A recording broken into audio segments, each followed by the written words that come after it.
ಸ್ವಾಗತ. ಈ ಚರ್ಚೆಗೆ ಮತ್ತೊಬ್ಬ ಅತಿಥಿ ಜಾಯ್ನ್ ಆಗಿದ್ದಾರೆ, ಶ್ರುತಿ ವಿನೋದ್ ಅಂತ, ಸಾಮಾಜಿಕ ಕಾರ್ಯಕರ್ತೆ. ಮೇಡಮ್, ಚರ್ಚೆಗೆ ಸ್ವಾಗತ. Thank you sir.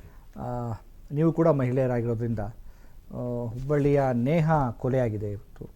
ಒಬ್ಬ ವಿದ್ಯಾರ್ಥಿನಿ ಭವಿಷ್ಯದಲ್ಲಿ ಕನಸುಗಳನ್ನ ಇಟ್ಕೊಂಡು ಬಾಳಿ ಬದುಕಬೇಕಾಗಿದ್ದ ಯುವತಿ ಇವತ್ತು ಇಲ್ಲವಾಗಿದ್ದಾಳೆ. ಏನು ಹೇಳ್ತೀರಿ? ಇದು ಒಂಥರ ಏನು ಹೇಳೋಕ್ಕಾಗದೇ ಇರುವಂತಹ ಸ್ಥಿತಿ. ಯಾಕೆಂದರೆ ನಮ್ಮೆಲ್ರಿಗೂ ಚಿಕ್ಕವರಿದ್ದಾಗಿಂದ ಓದಬೇಕಾದ್ರೆ ಒಂದು ಕನಸಿರುತ್ತೆ, ನಾವೇನೋ ಓದಬೇಕು, ನಾವೇನೋ ಸಾಧಿಸ್ಬೇಕು ಅಂತ ಹೋಗಿದ್ದ ಹುಡುಗಿ ಕಾಲೇಜಲ್ಲಿ ಇಲ್ಲವಾಗಿ ಕಾಲೇಜ್ ಕ್ಯಾಂಪಸ್ಸಲ್ಲೇ ಸತ್ತರೆ ಯಾರಿಗೆ ಕೊಲೆ ಆಗಿರೋದು? ಅದೇ ಕಾಲೇಜಲ್ಲಿ ಅವಳ ಬದುಕನ್ನು ಕಿತ್ಕೊಳ್ಳಲಾಗಿದೆ. ಪ್ರಕೃತಿ ಸಹಜವಾಗಿ ಸತ್ತಿಲ್ಲ, ಅವಳ ಬದುಕನ್ನು ಕಿತ್ಕೊಳ್ಳಲಾಗಿದೆ, ದಮನ ಮಾಡಲಾಗಿದೆ. ಯಾಕೆಂದ್ರೆ ಅವಳಿಗೊಂದು ಕನಸಿದ್ದು ಇದ್ವೇನೋ, ನಾಳೆ ಏನೋ ಹೀಗೆ ಬದುಕಬೇಕು, ಸಾಧನೆ ಮಾಡಬೇಕು ಅಂತ ಎಷ್ಟು ಕನಸುಗಳನ್ನ ಕಟ್ಕೊಂಡಿದ್ಲೇನೋ, ಅದಕ್ಕೋಸ್ಕರ ಎಕ್ಸಾಮ್ ಬರ್ತಿದ್ಲು. ಅವಳು ಎಕ್ಸಾಮ್ ಬರ್ದು ವಾಪಸ್ ಬರ್ಬೇಕಾದ್ರೆ ಈ ಕೊಲೆ ಆಗ್ತಾಳೆ ಅಂದ್ರೆ ಹೇಗೆ ನಮ್ಮ ಸಮಾಜ ಹೇಗೆ ಒಂದ್ ರೀತಿ ಆಘಾತ ಅಲ್ವಾ? ಅಲ್ಲ, ಇದು ಯಾರ ರಕ್ಷಣೆ ಇದೆ ಇಲ್ಲಿ ಅಂತ. ಯಾರ ರಕ್ಷಣೆ ಅಂದ್ರೆ ಅವ್ರ ಅಮ್ಮ ನೆನ್ನೆ ಒಂದು ಪ್ರಶ್ನೆ ಕೇಳಿದ್ರು, ನಾನು ಕಾಲೇಜಿಗೆ ಯಾವ ಧೈರ್ಯದ ಮೇಲೆ ನನ್ನ ಮಗಳನ್ನ ಕಳಿಸ್ಲಿ, ಈಗಿರೋ ಪೇರೆಂಟ್ಸ್ ಯಾವ ಧೈರ್ಯದ ಮೇಲೆ ಮಕ್ಕಳನ್ನ ಕಳಿಸ್ಬೇಕು ಕಾಲೇಜಿಗೆ ಅಂದರೆ ಈಗ ಎಲ್ರಿಗೂ ಕ್ವಶನ್ ಮಾರ್ಕ್ ಆಗೋದು ಈಗ ಎಲ್ಲಿ ನಮ್ಮ ಮಕ್ಕಳು ಆಚೆ ಹೋದರೆ, ಇವಾಗ ಆಕ್ಸಿಡೆಂಟ್ ಆಗಿ ಸಾಯೋದಾದರೆ ಬೇರೆ ಥರ, ಇದು ಕೊಲೆಯಾಗಿ ಸತ್ತಾಗ ಪೇರೆಂಟ್ಸಿಗೆ ಎಷ್ಟು ಆಘಾತ ಆಗಿದೆ. ಅದ್ರ ಜೊತೆಗೆ ಎಲ್ಲೋ ಒಂದು ಕಡೆ ನನಗೆ ನೆನ್ನೆ ಅನಿಸಿದ ಪ್ರಶ್ನೆ, ನಾವು ಮನೆಯಲ್ಲಿ ಕರೆಕ್ಟಾಗಿ ಹೇಳ್ಕೊಡ್ತಾ ಇಲ್ವಾ? ಅಂದರೆ ನಾವು ಮನೇಲಿ ಏನೇ ಆದ್ರೂ ಲವ್ ಮಾಡಿದ್ರೆ ಹಿಂದೆ ಬೀಳು, ಕೊಚ್ಚು, ಸಾಯಿಸು ಅಂತನಾ? ಅಂದರೆ ಪ್ರೀತಿ ಮಾಡೋದಂದರೆ ಸಾಯಿಸೋದು ಅಂತನಾ ಫೈನಲಿ? ಎಲ್ಲಿ ಹೋಗ್ತಾ ಇದೆ ನಮ್ಮ ಇಡೀ ಸಮಾಜ ಅನ್ನೋದು ಒಂದು ದೊಡ್ಡ ಪ್ರಶ್ನೆ. ಅಂದ್ರೆ ಭಾವನೆಗಳಿಗೆ ಗೌರವ ಇಲ್ಲ. ಈಗ ನನಗೆ ಇಷ್ಟ ಇಲ್ಲ, ನನ್ನ ಭಾವನೆಗಳನ್ನ ಗೌರವಿಸಬೇಕು, ಅದು ಪ್ರೀತಿ ಅಲ್ಲ. ಅದು ಪ್ರೀತಿ. ಇದು ಒಂದ್ ರೀತಿ ಪೈಶಾಚಿಕತೆ, ಇದು ವಿಕೃತ. ಅಂದ್ರೆ ಅವ್ರ ಮನಸ್ಸಲ್ಲಿ ಇನ್ನೆಷ್ಟು ವಿಕೃತ ಇರಬೇಕು, ಅವ್ರ ಮನಸ್ಸು ಎಷ್ಟು ವಿಕೃತವಾಗಿ ಆಟ ಆಡಿರಬೇಕು. ಎಲ್ಲದಕ್ಕಿಂತ ಮುಖ್ಯವಾಗಿ ನಾವು ಈ ಕೇಸ್ ಯಾವುದೋ ಒಂದು ವಿಷಯ ತೆಗೆದು ಈಗ ಇದು ಬಂತು, 2-3 ದಿನ ಇರುತ್ತೆ, 4ನೇ ದಿನ ಆದಮೇಲೆ ತಣ್ಣಗಾಗೋಗುತ್ತೆ, ಆಮೇಲೆ ಯಾರು ಇದ್ರ ಬಗ್ಗೆ ಮಾತಾಡಲ್ಲ. ಈಗ ಶ್ರದ್ಧಾ ವಿಷಯನೂ ಹಾಗೆ ಆಯಿತು, ಫ್ರಿಜ್ಜಲ್ಲಿದ್ದಾಗ ಎಷ್ಟು ಇನ್ಸ್ಟಾಗ್ರಾಮಲ್ಲಿ ಮಾತಾಡಿದ್ರು, ಎಷ್ಟಾಯಿತು, ಇವತ್ತು ಅದ್ರ ಬಗ್ಗೆ ಇದೇ ಇಲ್ಲ. ಸೌಜನ್ಯ ಕಥೆನೋ ಹೀಗೆ ಆಯಿತು. ಈಗ ಇನ್ನೊಂದು ಇದು ನೇಹ ಅನ್ನೋದು ಇನ್ನೊಂದು 3 ದಿನ ಇರುತ್ತೆ ಚರ್ಚೆಗೆ, 4ನೇ ದಿನ ಕಾಮನ್ ಆಗಿಬಿಡುತ್ತೆ. ಆದರೆ ನಾವು ಹೆಣ್ಮಕ್ಳಾಗಲಿ ಗಂಡು ಮಕ್ಕಳಾಗಲಿ ಇದು ಹೆಣ್ಣು ಗಂಡು ಅನ್ನೋ ಇದಿಲ್ದಿರ, ಭೇದ ಭಾವ ಇಲ್ದಿರ ನಾವು ಇದರಿಂದ ಆಚೆ ಬಂದು ಒಂದು ಎಲ್ಲಿ ಹೋಗ್ತಿದೆ ನಮ್ಮ ನೆಕ್ಸ್ಟ್ ಜನ್ರೇಷನ್ ಅನ್ನೋದನ್ನ ತುಂಬ ಚೆನ್ನಾಗಿ ಯೋಚನೆ ಮಾಡಬೇಕು. ಯಾಕೆಂದರೆ ನಾವು ಇಂದಿನ ಮಕ್ಕಳೇ ಮುಂದಿನ ಪ್ರಜೆಗಳು ಅಂತ ಬಿಲೀವ್ ಮಾಡಿದ್ವಿ. ಆದರೆ ಇವತ್ತು ಇಂದಿನ ಮಕ್ಕಳು ಹೀಗಾಗಿದ್ದಾರೆ ಅಂದರೆ ನಾಳೆ ಅವ್ರ ಕೈಗೆ ದೇಶ ಏನು ಸಿಗುತ್ತೆ, ಎಲ್ಲೂ ಹೋಗ್ತಿದೆ ದೇಶ? ಈಗ ಆ ತಂದೆ ತಾಯಿಗಳು ಶಿಕ್ಷಕರು ಅಂತ ನಾವು ಕೇಳ್ಪಟ್ವಿ. ಅವನು ಯಾರು ದುಷ್ಕರ್ಮಿ ಫಯಾಜ್, ಅವನ ಮಾನಸಿಕತೆ ಹೇಗಿರಬೇಡ ಅನ್ನೋದು ಪ್ರಶ್ನೆ ಇರುತ್ತೆ. ಈಗ ಅವನು ಕೂಡ ಸ್ಟೂಡೆಂಟ್ಸ್, ಅವನೇನೋ BC ಏನೋ ಫೇಲ್ ಆಗಿದ್ದ, ಇಬ್ರು ಸಹಪಾಠಿಗಳು. ಆದ್ರೆ ಇವರು ನೇಹ ಪಾಸ್ ಆಗಿ MCA ಮಾಡ್ತಾ ಇದ್ರು, ಇವ್ನು ಫೇಲ್ ಆಗಿದ್ದ. ಅದು ಓಕೆ, ಆದ್ರೆ ಅವನ ಮಾನಸಿಕತೆ ಹೇಗಿದೆ? ನಾವು ಜಾತಿ ಧರ್ಮ ಬೇಕಾಗಿಲ್ಲ, ಅವನ ಮಾನಸಿಕತೆ ಈಗ ನಮ್ಮ ಯುವಕರು ಏನಾಗ್ತಿದೆ ಅಂದ್ರೆ ಯಾರನ್ನೋ ಇಷ್ಟಪಡ್ತಾರೆ. ಪಾಪ ಯಾರನ್ನ ಬೆಂಗಳೂರಲ್ಲಿ ಒಂದು ಆಸಿಡ್ ದಾಳಿ ಆಯ್ತು, ಇದೇ ಇದರಲ್ಲಿ ಹುಡುಗಿಗೆ ಇಷ್ಟ ಇಲ್ಲ, ನೀನ್ ನಾನು ಪ್ರೀತಿ ಮಾಡೋದು ಕೇಳಿದಾನೆ, ಇಷ್ಟ ಇಲ್ಲದಕ್ಕೆ ಆಸಿಡ್ ಹಾಕ್ಬಿಡೋದು. ಈ ಯುವಕರ ಮಾನಸಿಕತೆ ಬಗ್ಗೆ ಏನ್ ಹೇಳ್ತೀರಿ? ಎಲ್ಲಿ ಹೋಗ್ತಾ ಇದೆ? ಅಲ್ಲ ಸರ್, ಹಿಂದಿನ ಕಾಲದಲ್ಲಿ ಒಂದು ಗಾದೆ ಇತ್ತು, ವಿದ್ಯೆಯೇ ವಿನಯಕ್ಕೆ ಭೂಷಣ ಅಂತ. ಈಗ ವಿನಯನೇ ಇಲ್ಲ. ವಿದ್ಯೆ 10ನೇ ಕ್ಲಾಸ್ ಪಾಸ್ ಆದವ್ರನ್ನೂ ಇವಾಗ ಎಜುಕೇಟೆಡ್ ಅಂತೀವಿ, ಆದರೆ ಎಜುಕೇಷನಲ್ಲಿ ಮೌಲ್ಯತ್ವನೇ ಇಲ್ಲ ಅಂತ ನನಗನ್ಸುತ್ತೆ.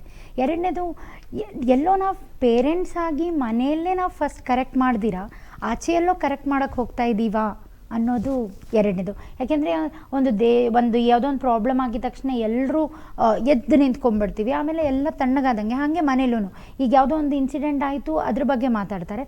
ಮನೆಯಲ್ಲಿ ಇವಾಗ ಮುಂಚೆ ಎಲ್ಲ ಕೂತು ಸಂಸಾರ ಸಮೇತ ಕೂತು ಊಟ ಮಾಡೋರು, ಅವಾಗ ಒಂದಷ್ಟು ಪಾಯಿಂಟ್ಸ್ ಡಿಸ್ಕಸ್ ಆಗೋದು, ಒಂದಷ್ಟು ಓಪನ್ ಆಗಿ ಮಾತಾಡ್ತಾ ಇದ್ರು.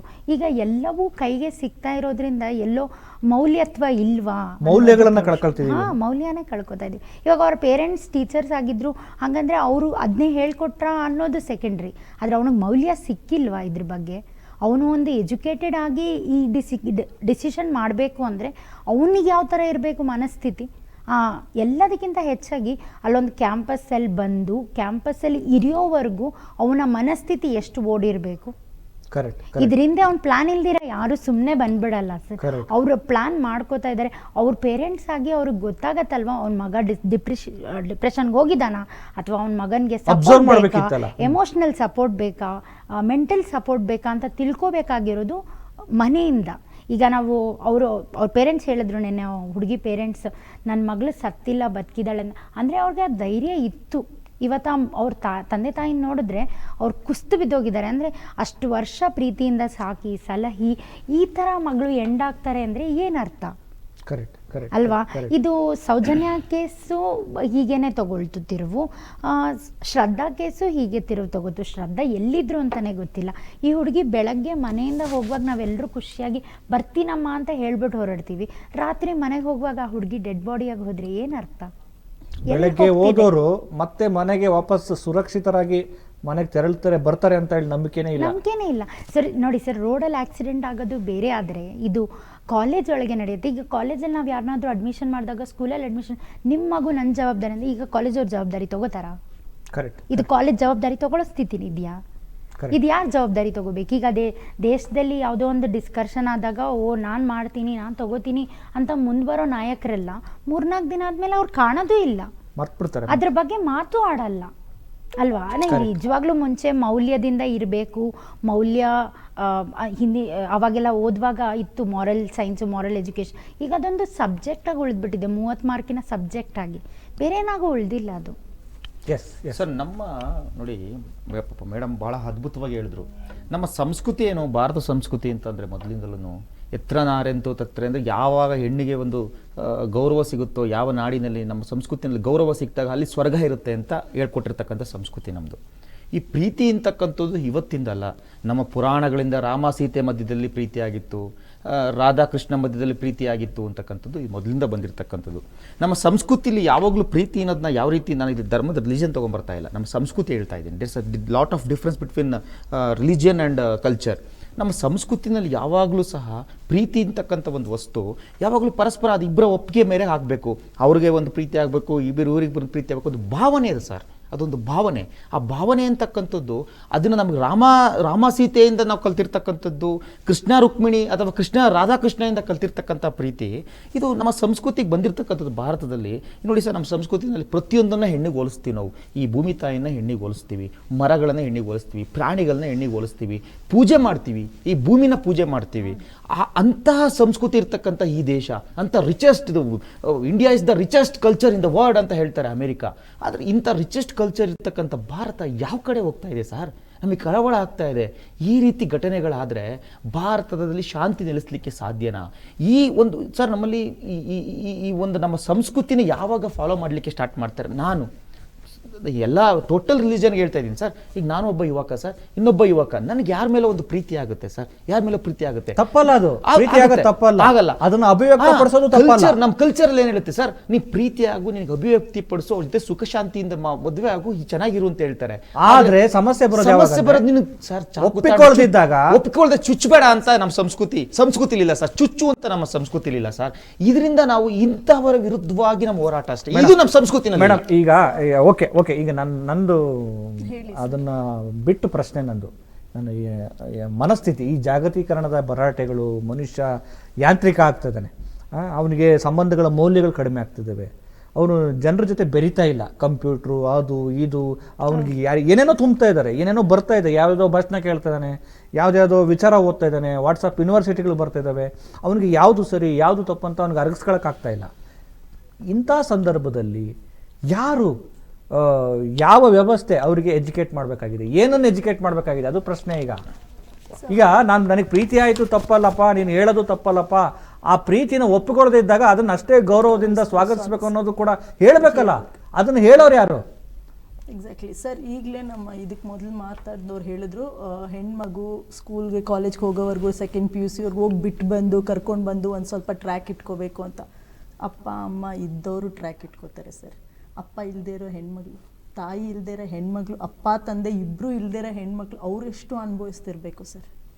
ಅದೇ ಅದಕ್ಕೆ ಏನ್ ಮಾಡ್ಬೇಕಾಗಿದೆ ಅನ್ನೋದು ಪ್ರಶ್ನೆ. ಏನಾಗಬೇಕಾಗಿದೆ, ಏನ್ ಮಾಡಬೇಕಾಗಿದೆ? ಎಕ್ಸಾಕ್ಟ್ಲಿ, ನಾನು ಆಗ್ಲೇ ಹೇಳಿದೆ, ಈಗ ನಮಗೆ ಧರ್ಮ ಜಾತಿ ಅವೆಲ್ಲ ಬೇಕಾಗಿಲ್ಲ, ಪಕ್ಷಗಳು ಬೇಕಾಗಿಲ್ಲ. ತಾಯಿನೂ ಆ ಮಕ್ಕಳ ಜೊತೆ ಟೈಮ್ ಕಳಿಬೇಕು ಸರ್, ಅವ್ರ ಜೊತೆ ಇರಬೇಕು ಸರ್. ಆ ಟೈಮ್ ಕೊಡಬೇಕು ಅಂದರೆ ಪ್ರತಿಯೊಬ್ಬರು ತಂದೆ ತಾಯಿ ಇಬ್ಬರು ಉದ್ಯೋಗಕ್ಕೆ ಹೋದಾಗ ಅಲ್ಲಿ ಎಲ್ಲಿ ಉದ್ಯೋಗಕ್ಕೆ ಹೋಗ್ತಾರಲ್ಲ, ಈಗ ವರ್ಕ್ ಎಲ್ಲಿ ಮಾಡ್ತಿರ್ತಾರಲ್ಲ ಅಂಥ ಒಂದು ಇನ್ಸ್ಟಿಟ್ಯೂಷನ್ಸಲ್ಲಿ ಆ ಡೇ ಕೇರ್ ಸೆಂಟ್ರ್ ಏನಿರ್ತಾರಲ್ಲ ಸರ್, ಈ ಹೆಣ್ಮಕ್ಳು ಸ್ಕೂಲ್ ಕೆಲ್ಸಕ್ಕೆ ಹೋದಾಗ ಈ 2 months ರಜಾ ಸಿಗುತ್ತೆ ಸರ್. ಎಲ್ಲಿ ಸರ್ ಬಿಟ್ಟು ಹೋಗ್ತಾರೆ ಹೆಣ್ಮಕ್ಳನ್ನ, ಗಂಡು ಮಕ್ಕಳನ್ನ ಎಲ್ಲಿ ಬಿಟ್ಟು ಹೋಗ್ತಾರೆ? ಎಲ್ಲೋ ಡೇ ಕೇರಲ್ಲಿ ಬಿಡೋದು ಬೇರೆ, ಅವ್ರು ಎಲ್ಲಿ ಕೆಲಸ ಮಾಡ್ತಿರ್ತಾರಲ್ಲ ಪ್ರತಿಯೊಂದು ಕೆಲಸ ಮಾಡೋ ಜಾಗದಲ್ಲಿ ಒಂದಷ್ಟು ಜಾಗವನ್ನು ಕೊಡಬೇಕು ಆ ಮಕ್ಕಳನ್ನಲ್ಲಿ ಇರೋಕ್ಕೆ. ಅಟ್ಲೀಸ್ಟ್ ಆ ತಾಯಿ ಅವಾಗವಾಗ ಹೋಗಿ ನೋಡ್ಕೊಂಬರ್ಬೇಕು ಆ ಮಕ್ಕಳನ್ನ. ಅಂಥ ಒಂದು ಎನ್ವೈರ್ನ್ಮೆಂಟ್ ಪ್ರತಿಯೊಂದು ಜಾಗದಲ್ಲೂ ಬಿಡು. ಆವಾಗ ರೆಸ್ಪಾನ್ಸಿಬಿಲಿಟಿ ಕ್ರಿಯೇಟ್ ಆಗುತ್ತೆ, ಇನ್ಸ್ಟಿಟ್ಯೂಷನಲ್ಲೂ ರೆಸ್ಪಾನ್ಸಿಬಿಲಿಟಿ ಕ್ರಿಯೇಟ್ ಆಗುತ್ತೆ, ತಾಯಿಗೂ ಆಗುತ್ತೆ.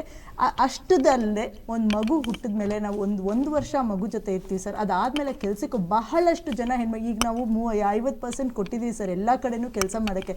ಇಬ್ಬರೂ ಕೆಲಸ ಮಾಡ್ಬೇಕು ಸರ್ ಇಂಥ ಒಂದು ಸಮಯದಲ್ಲಿ. ಸೊ ಅವರು ಬಂದ ಮೇಲೂ ಸಹ ಆ ಮಕ್ಕಳ ಜೊತೆ, ಗಂಡು ಮಕ್ಕಳಾದ್ರೂ ಇಲ್ಲಿ ನೋ ಜೆಂಡರ್ ಸರ್, ಹೆಣ್ಮಕ್ಳು ಜಾತಿ ಗಂಡು ಮಕ್ಕಳು ನಥಿಂಗ್ ಸರ್.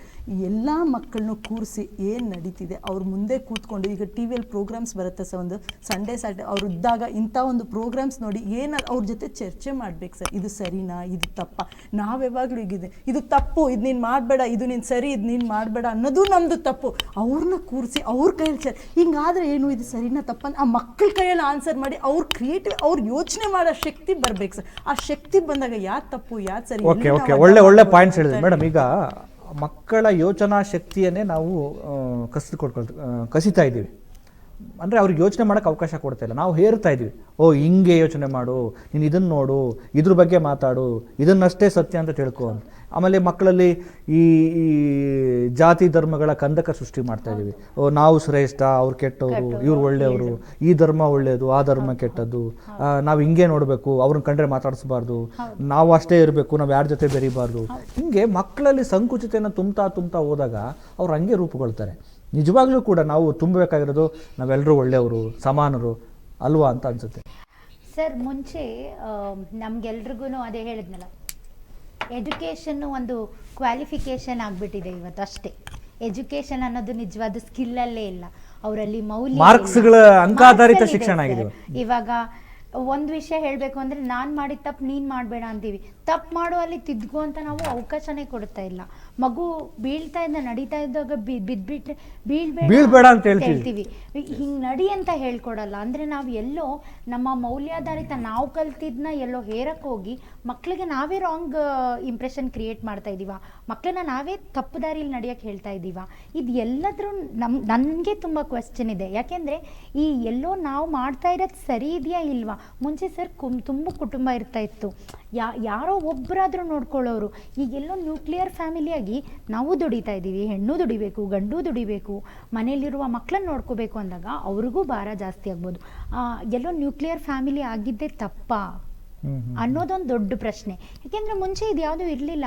ಯಾಕೆಂದರೆ ತುಂಬ ಕುಟುಂಬ ಇರ್ತಾ ಇತ್ತು, ಅಲ್ಲಿ ದೊಡ್ಡವರು ಅಂತ ಒಬ್ರು ಇರೋರು, ಅವರು ಕೂತ್ ಮಾತಾಡೋರು, ಈ ಥರ ಇನ್ಸಿಡೆಂಟ್ಗಳ ಬಗ್ಗೆ ಓಪನ್ ಆಗಿ ಡಿಸ್ಕಷನ್ಸ್ ನಡೀತಿತ್ತು. ಆಮೇಲೆ ಇನ್ನೊಂದು ಮಾಧ್ಯಮಗಳ, ಅಂದರೆ ನಾವು ಕೂಡ ಮಾಧ್ಯಮದವರಾಗಿ ಪ್ರಶ್ನೆ ಕೇಳ್ತಿದ್ದೀನಿ. ಇವತ್ತು ನಮ್ಮ ಮಾಧ್ಯಮಗಳು, ಸಾಮಾಜಿಕ ಜಾಲತಾಣಗಳು, ಆಮೇಲೆ ಪೋರ್ನ್ ವೆಬ್ಗಳು ಎಲ್ಲ ನಾವು ನೋಡ್ತಾ ಇದ್ದೀವಲ್ಲ, ಎಲ್ಲೋ ಒಂದು ಕಡೆ ಆ ಕ್ರೈಮ್ ಅನ್ನೋದನ್ನು, ಈ ಅಶ್ಲೀಲತೆಯನ್ನು ಬಹಳ ಬೇಗ ಅಂಗೈಯಲ್ಲೇ ಅವ್ರಿಗೆ ಸಿಗೋ ಥರ ಮಾಡ್ತಾ ಇದ್ದೀವಿ, ಸಿಗೋ ಥರ ವ್ಯವಸ್ಥೆ ಆಗ್ತಿದೆ. ಅದನ್ನು ನೋಡಿ ಅವ್ರ ಯೋಚನೆಗಳು ವಿಕೃತ ಆಗ್ತಿದ್ದಾವ ಅಂತ. ಸರ್, ಎಲ್ಲೋ ಅದರಲ್ಲಿ ನಾವು ಕರೆಕ್ಟಾಗಿ ಎಜುಕೇಷನ್ ಕೊಡ್ತಿಲ್ವಾ ಅನ್ನೋದೇ ನನ್ನ ದೊಡ್ಡ ಪ್ರಶ್ನೆ. ಯಾಕೆಂದರೆ ಅದು ನೋಡೋದು ತಪ್ಪು, ನೋಡದೇ ಇರೋದು ತಪ್ಪಲ್ಲ ಅನ್ನೋದಲ್ಲ. ಅದನ್ನು ನೋಡೋಕ್ಕೆ ಯಾಕೆ ಹೋಗ್ತಿದ್ದಾರೆ ಅಂದರೆ ಅವರಲ್ಲಿ ಒಂದು ಕುತೂಹಲ ಬೆಳೀತಾ ಇದೆ. ಅದನ್ನು ನಾವು ಓಪನ್ ಆಗಿ ಡಿಸ್ಕಷನ್ ಮಾಡಿದ್ರೆ ಕುತೂಹಲ ಅನ್ನೋದೇ ಬರಲ್ವಲ್ಲ. ಅದನ್ನ ಓಪನ್ ಆಗಿ ಡಿಸ್ಕಷನ್ನೇ ಮಾಡ್ತಾ ಅದನ್ನ ನಾವು ಮತ್ತೆ ಗುಪ್ತವಾಗಿ ಇಟ್ಟು ಇದು ಮಾಡಬೇಡ, ಇದನ್ನ ನೋಡಬೇಡ, ಆಮೇಲೆ ನಾವು ಅಂಗಕ್ಕೆ ಕೆಟ್ಟ ಹೆಸರಿಟ್ಟು ಅದನ್ನ ಎಲ್ಲೋ ನಾವು ತಪ್ಪು ದಾರಿಗೆ ಅವ್ರನ್ನ ನಡೆಸ್ತಾ ಇದ್ದೀವ. ಅದನ್ನ ಓಪನ್ ಆಗಿ ಡಿಸ್ಕಸ್. ಈ ಲೈಂಗಿಕ ಶಿಕ್ಷಣದ ಬಗ್ಗೆ, ಚಿಕ್ಕಂದಲ್ಲಿ ಲೈಂಗಿಕತೆಯ ಬಗ್ಗೆ ನಮಗೊಂದು ಎಜುಕೇಶನ್ ಕೊಡಬೇಕಾಗಿದೆ. ಏನು ಆಕ್ಚುಲಿ ಲೈಂಗಿಕತೆ ಅಂದ್ರೆ ಏನು, ನಾವು ಹೆಂಗ್ ನೋಡ್ಬೇಕಾಗಿದೆ, ಈ ದೇಹದಲ್ಲಾಗುವ ಹಾರ್ಮೋನ್ಸ್ಗಳ ಬದಲಾವಣೆ ಯಾಕಾಗುತ್ತೆ. ಸರ್, ಇದನ್ನ ಸ್ಕೂಲಲ್ಲಿ ಸೈನ್ಸ್ ಅಲ್ಲಿ ಒಂದು ಚಾಪ್ಟರ್ ಇರುತ್ತೆ, ಆ ಚಾಪ್ಟರ್ ಡಿಸ್ಕಸ್ ಮಾಡೋದಿಲ್ಲ. ಅದನ್ನ ಎಲ್ಲೋ ಮತ್ತಷ್ಟು ಅದನ್ನ ಗುಪ್ತ ಮಾಡ್ತಾರೆ. ಗುಪ್ತ ಮಾಡ್ತಾ ಮಾಡ್ತಾ ಮಾಡ್ತಾ ಎಲ್ಲೋ ಅದು ಗುಪ್ತವಾಗಿ ಉಳಿದ್ಬಿಟ್ಟಿದ್ಯಾ. ಈಗ ಗಂಡು ಹೆಣ್ಣು ಮದುವೆ ಆಗುವಾಗ ಕಿವಿಯಲ್ಲಿ ಬಂದು ಹೇಳ್ತಾರೆ ತಾಯಿ, ಅಲ್ಲಿವರೆಗೂ ಆ ವಿಷಯ ಗೊತ್ತಿರಬಾರ್ದಾ?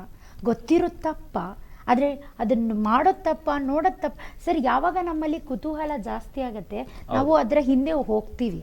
ಈಗ ಆ ಮಗುಗೆ ಬೆಂಕಿ ಮುಟ್ಟಬೇಡ ಅಂತ ಹೇಳೋದ್ರ ಬದಲು ಒಂದ್ಸಲ ಹಿಂಗೆ ಬೆಂಕಿ ಚಿಕ್ಕ ಗೀರ್ ತೋರಿಸ್ಬಿಟ್ಟು ಹಿಂಗೆ ಇಡಿ ಸರ್, ಅದು ಮುಟ್ಟಲ್ಲ. ನೀವು ಹೇಳಿ ಅಲ್ಲ, ಡಿಸ್ಕಸ್ ಮಾಡಿ ಓಪನ್ ಆಗಿ. ಹಿಂದಿನ ಕಾಲದಲ್ಲಿ ಈ ಥರ ಎಲ್ಲ ಇರಲಿಲ್ಲ. ಯಾಕೆಂದರೆ ತುಂಬು ಕುಟುಂಬಗಳಿರ್ತಿತ್ತು. ಯಾರೋ ಒಬ್ರಿಗೆ ಏನೋ ಅನಿಸಿದ್ರೆ ಅನಿಸಿಕೆ ನಾವು ಓಪನ್ ಆಗಿ ಹೇಳ್ಕೊಳ್ಳೋರು. ಇವಾಗ ತಾಯಿ ಬೈದರೆ ತಂದೆನೂ ಸ್ಟಾರ್ಟ್ ಮಾಡ್ತಾರೆ ಬೈಯೋಕ್ಕೆ. ಆ ಮಕ್ಕಳಿಗೆ ನಾವು ಒಂಟಿ ಅನ್ನೋ ಫೀಲಿಂಗ್ ತುಂಬ ಬರ್ತಿದೆ. ಈಗ ತಾಯಿ ಸ್ಟಾರ್ಟ್ ಮಾಡಿದರೆ ಮನೇಲಿ ತಂದೆನೂ ಸ್ಟಾರ್ಟ್ ಮಾಡ್ತಾರೆ ಬೈಯಕ್ಕೆ. ಹೊತ್ತು ತಂದೆ ಆಯ್ತು ನಾನು ನಿನ್ನ ಪರ ಇದ್ದೀನಿ ಅಂತ ಯಾರು ಹೇಳಲ್ಲ. ವಿನೋದ್ ಅವರೇ, ಕೊನೆಯದಾಗಿ ಏನು ಹೇಳಕ್ ಬಯಸ್ತೀರಿ ನೀವು? ದಿಲೀಪ್ ಸರಿ, ದಿಲೀಪ್ ಅವರೇ. ಸರ್, ಈಗ ನೀವು ಮೊನ್ನೆ ಒಂದು ಘಟನೆ ನೋಡಿದ್ರಿ. ಒಂದು ಪಾಪುನ ಯಾವುದೋ ಒಂದು ಹೆಣ್ಮಗಳು, ಒಂದು ಯಾವುದೋ ಒಂದು ಕಂಪ್ನಿನಲ್ಲಿ HR ಆಗಿರ್ತಕ್ಕಂಥ ಒಂದು ಹೆಣ್ಮಗಳು ಒಂದು ಬಿಲ್ಡಿಂಗ್ನಲ್ಲಿ ಕೂಡ ಹಾಕ್ಬಿಟ್ಟು ಹೊಟ್ಟೋಗ್ಬಿಟ್ಟಿರ್ತಾರೆ ಮನೆಯಲ್ಲಿ. ಅದು ದೊಡ್ಡ ವೈರಲ್ ಆಯಿತು. ಆ ಮಗು ಪಾಪ ಒಂಟಿತನ, ಎಲ್ಲೋ ಒಂದು ಕಡೆ ತಾಯಿನೇ ಬೇಕಾಗಿಲ್ಲ, ಹಿಂಸೆ. ಓಕೆ, ಒಪ್ಕೋತೀನಿ ಸರ್. ಈಗಿನ ಮೆಕ್ಯಾನಿಕಲ್ ಲೈಫ್ನಲ್ಲಿ ನೋಡಿ ಸರ್, ನಮ್ಗೆ ಎಜುಕೇಷನ್ ಅಂತ ಸ್ಟಾರ್ಟ್ ಆಗಬೇಕಾಗಿರೋದು 5 ವರ್ಷದಿಂದ ಸ್ಟಾರ್ಟ್ ಆಗಬೇಕು ಅಥವಾ 6 ವರ್ಷದಿಂದ ಸ್ಟಾರ್ಟ್ ಆಗಬೇಕು ಅಂತ ಮೊದಲಿಂದ ಇತ್ತು. ಇವತ್ತು ಎಲ್ಲೋ ಒಂದು ಕಡೆ ನಾವು ಪೇರೆಂಟ್ಸ್ಗಳು ನಾವೆಲ್ಲೋ ಕೆಲಸ ಮಾಡಬೇಕು, ದುಡಿಮೆ ಮಾಡಬೇಕು ಅನ್ನೋ ಒಂದು ಕಾರಣಕ್ಕೋಸ್ಕರ sir pre nursery, pre KG, LKG, UKG ಆಟ ಪಾಠ ಆಡೋ ವಯಸ್ಸಲ್ಲಿ ಅದಕ್ಕೆ ಸೃಷ್ಟಿ ಮಾಡ್ಬಿಟ್ಟಿದ್ದೀವಿ ಸರ್. ನಮ್ಗೆ ಇದು ಯಾವುದೂ ಅವಶ್ಯಕತೆ ಇಲ್ಲ. ಮಕ್ಕಳುಗಳು ಆಟ ಆಡ್ಕೊಂಡು, ಮಣ್ಣಲ್ಲಿ ಒದ್ದಾಡ್ಕೊಂಡು, ಹಿಂದೆಲ್ಲ ಹೇಗಿತ್ತು ಸರ್, ಮರಳ ಮೇಲೆ ಒದ್ದಾಡೋರು, ಕಾಡಲ್ಲೆಲ್ಲ ತೋಟದಲ್ಲೆಲ್ಲ ಓಡಾಡೋರು, ಈ ರೀತಿ ವ್ಯವಸ್ಥೆ ಇತ್ತು. ಅವಾಗ ಆ ಫ್ರೆಶ್ ಏರು ಅದೆಲ್ಲ ಬರೋದು. ಇವಾಗ ಏನು ಮಾಡ್ತಾ ಇದ್ದೀವಿ ಅಂದರೆ, 1 ವರ್ಷ ಆಗಂಗಿಲ್ಲ ಮಗುನ, 1.5 ವರ್ಷ ಆಗಂಗಿಲ್ಲ, ತಾಣಕ್ಕೆ ಪ್ರೀ KGಗೆ ಹಾಕ್ಬಿಡ್ತೀವಿ, ಇಲ್ಲ ಒಂದು ಕಡೆ ರೂಮ್ನಲ್ಲಿ ಕೂಡ ಹಾಕ್ಬಿಡ್ತೀವಿ. ಆವಾಗ ಮಾನಸಿಕತೆ ಆಗಿರ್ಬೋದು, ಆ ಮೆಂಟಲ್ ಎಬಿಲಿಟಿ ಆಗಿರ್ಬೋದು, ಅವರ ಸೈಕ್ಯಾಟ್ರಿಕ್ ಎಬಿಲಿಟಿ ಆಗಿರ್ಬೋದು ಡೌನ್ ಆಗ್ತಾ ಬರ್ತದೆ. ಎಲ್ಲೋ ಒಂದು ಕಡೆ ನಾವು ಒಬ್ಬಂಟಿ ಆಗಿದ್ದೀವಿ ಏನೋ ಅಂತ ಅನಿಸ್ಬಿಡ್ತದೆ. ನಾವು ಪೇರೆಂಟ್ಸ್ಗಳು ಮಾಡ್ತಾ ಇರೋ ತಪ್ಪಿಗೆ ಸರ್, ಮೊದಲೆಲ್ಲ ಹೆಂಗಿತ್ತು ಅಂದರೆ, ಈ ಗೌರ್ಮೆಂಟ್ ಸ್ಕೂಲ್ಗೆ ಹೋಗೋರು ಅಥವಾ ಬೇರೆ ಹಳ್ಳಿಗಡೆ ಸ್ಕೂಲ್ಗೆ ಹೋಗೋರು, ಒಂದು 4 ಗಂಟೆಗೆ 10 ಗಂಟೆಗೆ ಸ್ಕೂಲ್ಗೆ ಹೋಗೋರು, 4 ಗಂಟೆ ಸ್ಕೂಲ್ ಮುಗಿಸ್ಕೊಂಬರೋರು, ಮನೆ ಹತ್ರ ಅಜ್ಜಿ, ತಾತ, ಚಿಕ್ಕಪ್ಪ, ದೊಡ್ಡಪ್ಪ ಎಲ್ಲರೂ ಆಟ ಆಡ್ಕೊಂಡಿರೋರು. ಸರ್, ಇವತ್ತು ಮಗು 4 ಗಂಟೆಗೆ ಮನೆಗೆ ಬರ್ತಾ ಇದೆ ಅಂತಂದರೆ ನನ್ನ ಮನೇಲಿ ಯಾರ ಜೊತೆ ಮಾತಾಡಲಿ ಅಂತ ಪ್ರಶ್ನೆ ಆ ಮಗುಗಿದೆ ಸರ್. ಈ ಒಂಟಿತನ, ಈ ಮಕ್ಕಳುಗಳಲ್ಲಿರ್ತಕ್ಕಂಥ ಒಂಟಿತನ, ಪೇರೆಂಟ್ಸ್ ಅವ್ರ ಬಗ್ಗೆ ಕೇರ್ ಮಾಡ್ತಿಲ್ಲ. ಈಗ ಪೇರೆಂಟ್ಸ್ ಏನು ಮಾಡ್ತಾರೆ, 8 ಗಂಟೆಗೆ ಕೆಲಸಕ್ಕೆ ಹೋಗ್ತಾರೆ, IT ಕಂಪ್ನಿಗಳಾದ್ರೆ ರಾತ್ರಿ 10 ಗಂಟೆಗೆ ಬರ್ತಾರೆ, ಒಂಟಿಯಾಗಿ ಮನೇಲಿ ಇರ್ತಾರೆ, ಒಂದು ಫೋನ್ ಕೊಟ್ಬಿಡ್ತಾರೆ ಸರ್. ಫೋನ್ನಲ್ಲಿ ಒಳ್ಳೇದೆಲ್ಲ ಏನೇನು ನೋಡಬಾರ್ದು ಎಲ್ಲ ನೋಡ್ತಾರೆ ಸರ್, ಏನೇನು ನೋಡಬಾರ್ದು ಎಲ್ಲ ನೋಡ್ತಾರೆ, ಎಲ್ಲ ಕಸ ಬಂದು ತಲೆ ತುಂಬ್ಕೊಂತಾರೆ. ಇದು ಈ ಸಮಸ್ಯೆ ಸೃಷ್ಟಿ ಆಗ್ತಾ ಇರೋದಿಲ್ಲ ಸರ್. ನಾವು ಯಾವಾಗ ವೆಸ್ಟರ್ನ್ ಕಲ್ಚರ್ ಕಡೆ ಹೋಗ್ತಾ ಇದೀವೋ, ನಮ್ಮ ಸಂಸ್ಕೃತಿನ ಎಲ್ಲಿ ಮರಿತಾ ಇದೀವೋ, ಭಾರತೀಯ ಸಂಸ್ಕೃತಿನ ವೆಸ್ಟರ್ನ್ ಕಲ್ಚರ್ ಕಡೆ ಅಟ್ರಾಕ್ಟ್ ಆಗ್ತಾ ಇದೀವೋ, ಆಗ ಇವೆಲ್ಲ ಸಮಸ್ಯೆಗಳು ಸೃಷ್ಟಿ ಆಗ್ತಾ ಇದೆ. ನಮ್ಮ ಸಂಸ್ಕೃತಿನ ಎಷ್ಟು ನಾವು ಫಾಲೋ ಮಾಡ್ತೀವೋ, ಆದಷ್ಟು ನ್ಯೂಕ್ಲಿಯರ್ ಫ್ಯಾಮಿಲಿಯಿಂದ ಒಂದು ಜಾಯಿಂಟ್ ಫ್ಯಾಮಿಲಿಗೆ ಬಂದಾಗ, ಈ ಜಾಯಿಂಟ್ ಫ್ಯಾಮಿಲಿಯಲ್ಲಿ ಇಷ್ಟು ಸಮಸ್ಯೆ ಬರಲ್ಲ ಸರ್. ನನಗೆ ಗೊತ್ತಿರಂಗೆ ಎಲ್ಲೋ ನಮ್ಮ ಚಿಕ್ಕಪ್ಪ ಇರ್ತಾನೆ, ನೋಡ್ತಾ ಇರ್ತಾನೆ, ಎಲ್ಲೋ ನಮ್ಮ ಅಪ್ಪ ಇರ್ತಾರೆ, ಎಲ್ಲೋ ನಮ್ಮ ತಾತ ಇರ್ತಾರೆ, ಈ ಭಯ ಇರುತ್ತೆ ಸರ್. ನಾನು ಒಂದು ಎಜುಕೇಷನ್ ಇನ್ಸ್ಟಿಟ್ಯೂಟ್ ನಡೆಸ್ತಾ ಇರೋದ್ರಿಂದ ನನಗೆ ಗೊತ್ತು ಸರ್. ಈ ಥರ ಹೆಣ್ಮಕ್ಳು ನಾನು ಅಬ್ಸರ್ವ್ ಮಾಡಿದ್ದೀನಿ. ಈ ಸಮಸ್ಯೆಗಳು ಎಲ್ಲಿ ಬರ್ತವೆ ಅಂತಂದರೆ, ಇಲ್ಲ ತಂದೆ ತೀರ್ಕೊಂಡಿರ್ತಾರೆ, ಇಲ್ಲ ತಾಯಿ ತೀರ್ಕೊಂಡಿರ್ತಾರೆ, ಆ ಮಗು ಒಬ್ಬಂಟಿಯಾಗಿರುತ್ತೆ, ಅಥವಾ ನ್ಯೂಕ್ಲಿಯರ್ ಫ್ಯಾಮಿಲಿಯರ್ ಇರ್ತಾರೆ. ಈ ಥರ ಸಮಸ್ಯೆಗಳು ಜಾಸ್ತಿ ಬರ್ತವೆ. ಯಾಕೆಂದರೆ ಅವ್ರು ಒಬ್ಬಂಟಿಯಾಗಿರ್ತಾರೆ, ಅವರಿಗೆ ಒಂದು ಸ್ವಲ್ಪ ಎಜುಕೇಷನ್ ಕಮ್ಮಿ ಇರುತ್ತೆ. ಎಜುಕೇಷನ್ ಮೀನ್ಸ್ ಈ ಥರ ಮೆಂಟಲ್ ಎಬಿಲಿಟಿ ಕಮ್ಮಿ ಇರುತ್ತೆ. ಆ ಹೆಣ್ಮಕ್ಳುಗಳು ಆ ಕಡೆ ಗಮನ ಹರಿಸ್ಲಿಕ್ಕಾಗಲ್ಲ.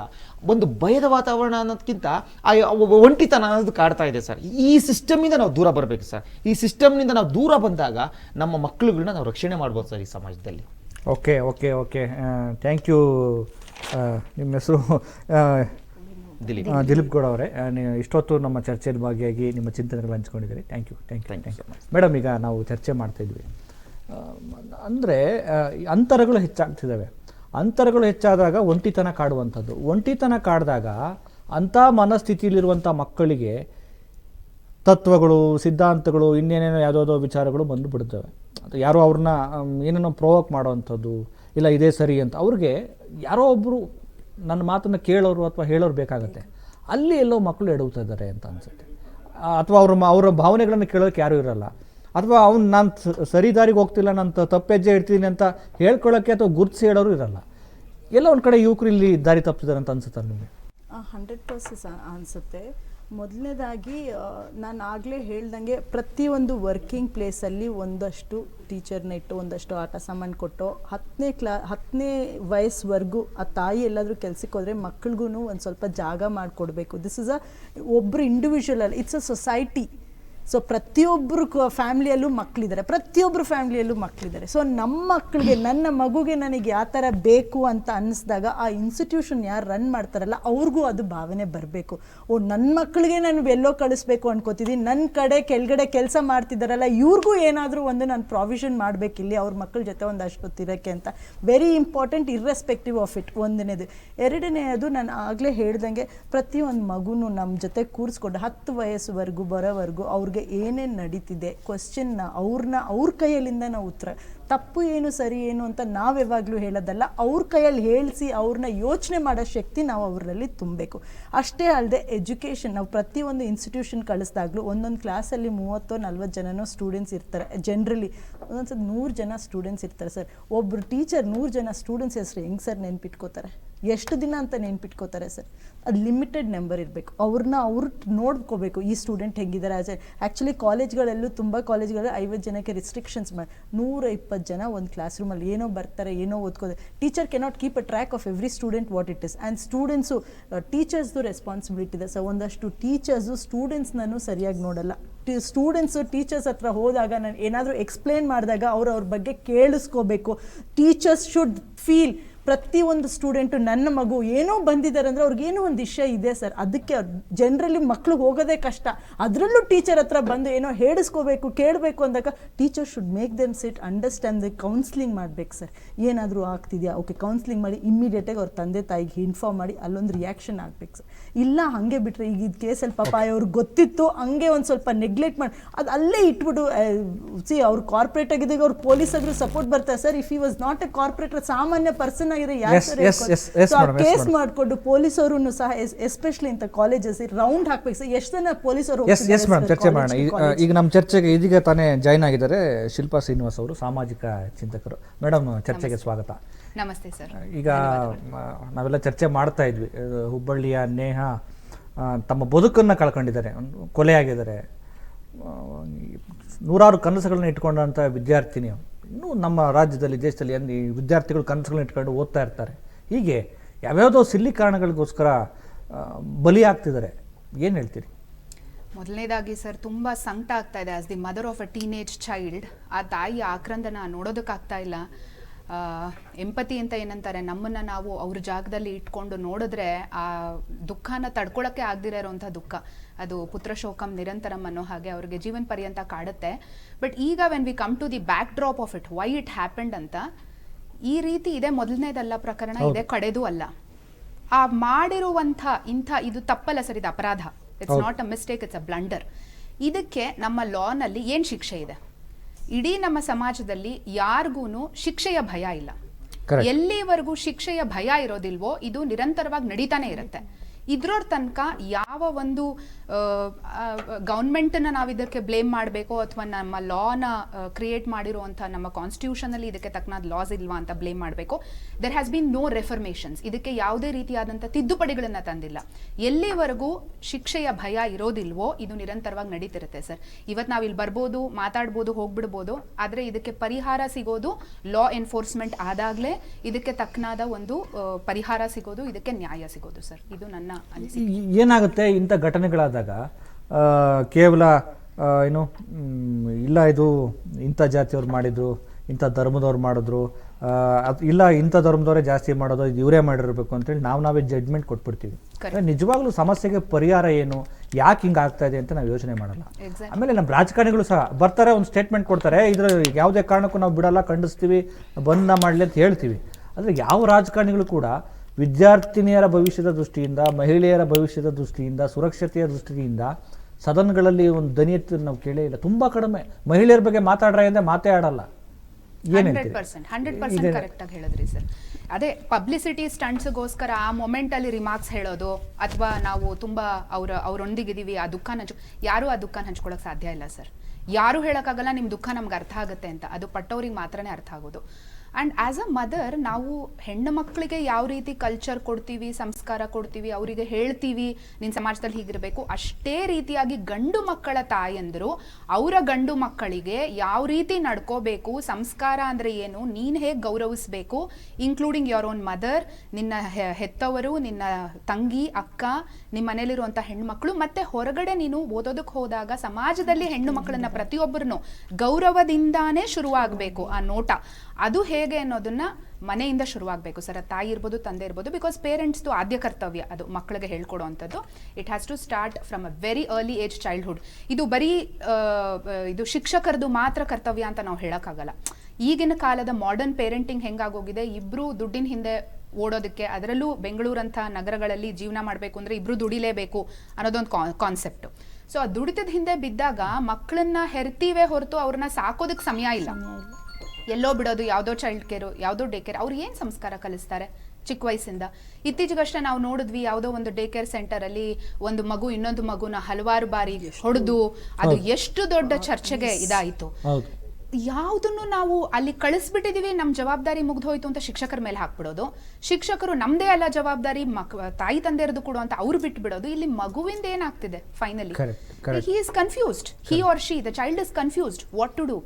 ಸೊ ನಾವು ಎಜುಕೇಷನ್ ಅಥವಾ qualification is not equal to value system. ನಾವು ಏನೇ ಎಜುಕೇಟೆಡ್ ಆಗಿದ್ರೂ, ಈಗ ಆ ಹುಡುಗ ಕೂಡ he has also gone to the same college, he is also an educated person. ಮತ್ತೆ ಯಾಕೆ ಆ ರೀತಿ ಮನಸ್ಥಿತಿ ಬಂತು, ಯಾಕೆ ಆ ವಿಕೃತ ಮನಸ್ಸು ಬಂತು? So education is not giving us ಆ ವ್ಯಾಲ್ಯೂ, ಆ ಮೌಲ್ಯಗಳು ನಮಗೆ ಕೊಡ್ತಿಲ್ಲ. ಆಗ್ಲಿಂದ ಚರ್ಚೆ ಮಾಡ್ತಿರೋ ಥರ ಆ ಮೌಲ್ಯಗಳನ್ನ ಬರೀ ಶಿಕ್ಷಕರಷ್ಟೇ ಕೊಡೋದಕ್ಕೆ ಸಾಧ್ಯ ಇಲ್ಲ, ಬರೀ ತಂದೆ ತಾಯಿಯಂದ್ರಷ್ಟೇ ಕೊಡೋದಕ್ಕೆ ಸಾಧ್ಯ ಇಲ್ಲ. ಅದು ಸಮಾಜದಿಂದ ಬರಬೇಕು. ಅದು ಬರೋದಕ್ಕೆ ಸಾಧ್ಯ ಆಗೋದು ಭಯ ಇದ್ದಾಗ ಮಾತ್ರ. ಇದೇ ರೀತಿ ಇರಬೇಕು, ನೀನು ಅದನ್ನ ತಪ್ಪಿ ನಡೆದಾಗ ನಿನಗೆ ಶಿಕ್ಷೆ. ಫಾರಿನಲ್ಲಿ ಸರ್ ನಮ್ಮ ಕ್ರೈಮ್ ರೇಟ್ಗಿಂತ ಕಡಿಮೆ ಇದೆ. ನಾನು ಸಾಕಷ್ಟು ವರ್ಷ ಲಂಡನ್ನಲ್ಲಿ ಇದ್ದು ಬಂದವಳು, ಹಾಗಾಗಿ ಅಲ್ಲಿನ ಪರಿಸ್ಥಿತಿನ ನಾನು ಕಂಪೇರ್ ಮಾಡಿದಾಗ ನಮ್ಮ ದೇಶದ ಪರಿಸ್ಥಿತಿಗೆ, ನಮ್ಮ ದೇಶದಷ್ಟು ರಿಚ್ ಕಲ್ಚರು, ನಮ್ಮ ದೇಶದಷ್ಟು ಒಂದು ಫ್ಯಾಮಿಲಿ ಸಿಸ್ಟಮು, ಬಾಂಡಿಂಗು ಖಂಡಿತ ಯಾವ ದೇಶದಲ್ಲೂ ಇಲ್ಲ.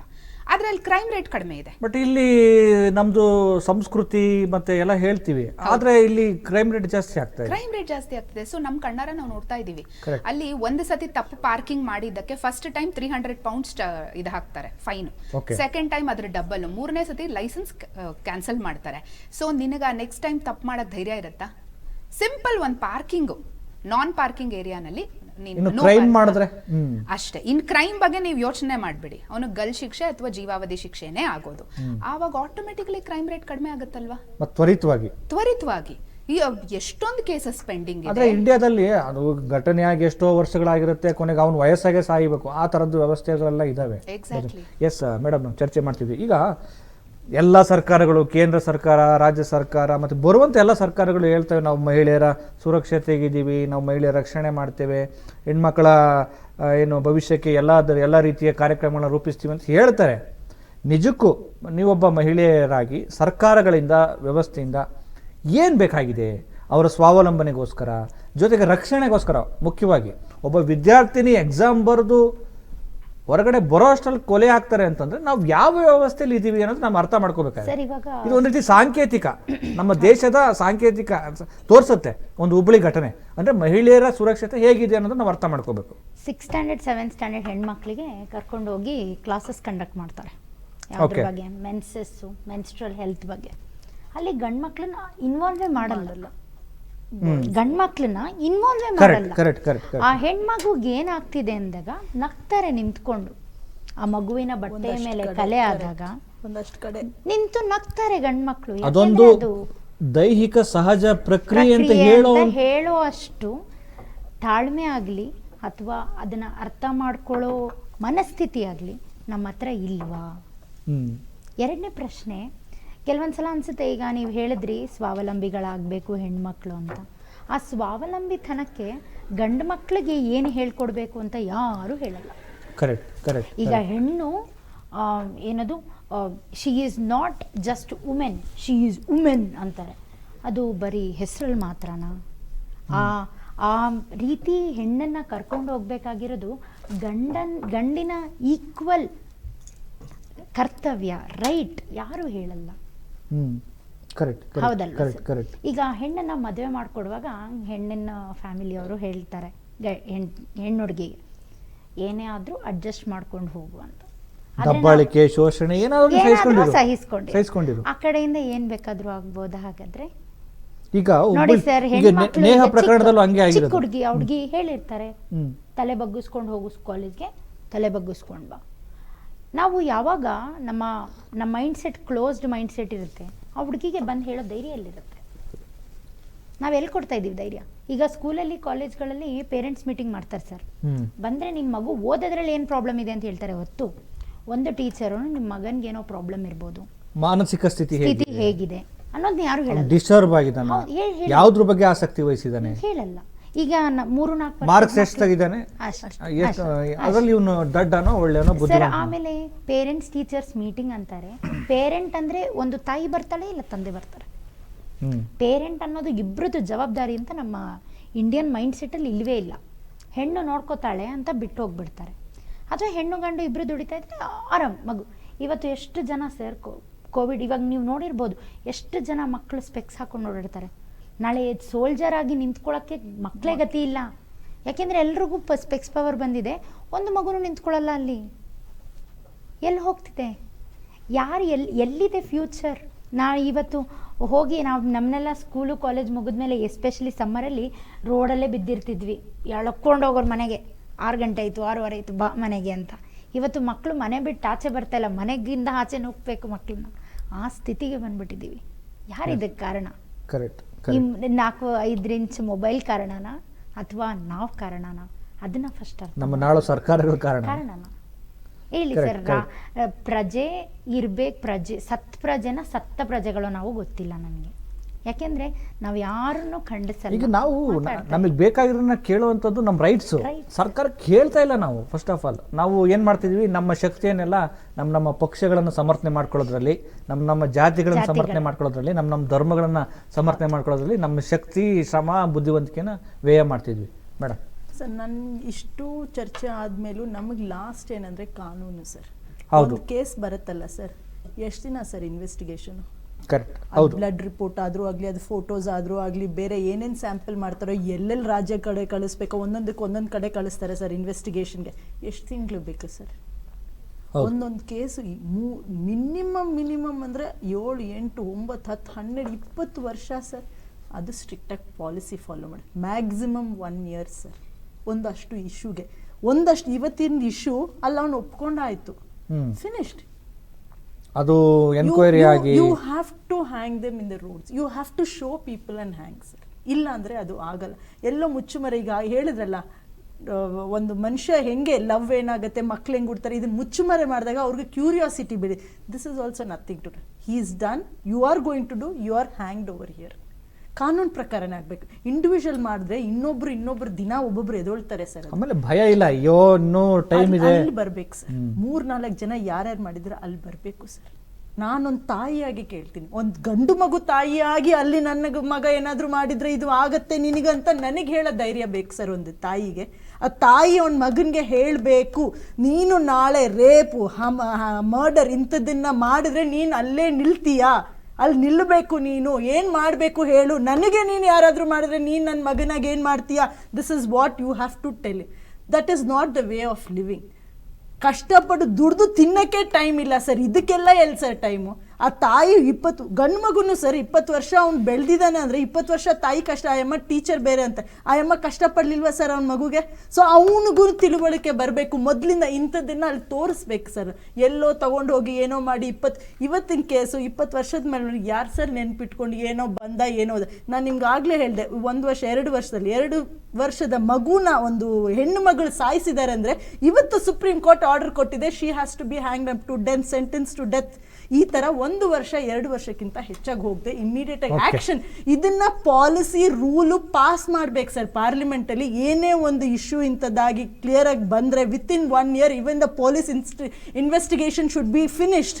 Y are you keeping so many? ರಾಜಕಾರಣಿಗಳು ಅವರ ಸಂಬಳವನ್ನು ಜಾಸ್ತಿ ಮಾಡ್ಕೊಳ್ಳೋದ್ರಲ್ಲಿ ಏನು ವಿರೋಧ ಕೇಳ್ತಾರೆ ಪಕ್ಷ ಇಮಿಡಿಯೇಟ್ ಆಗಿ ಯಾರು ಕೂಡ ವಿರೋಧ ವ್ಯಕ್ತಪಡಿಸಲ್ಲ. ಇದಕ್ಕೆ ನಾನು ವಿರೋಧ ಇಲ್ಲ ಅಂತ 5 ನಿಮಿಷದಲ್ಲಿ ಪಾಸ್ ಆಗ್ಬಿಡುತ್ತೆ ರೆಸಲ್ಯೂಷನ್, ಕಾಯ್ದೆಗಳು.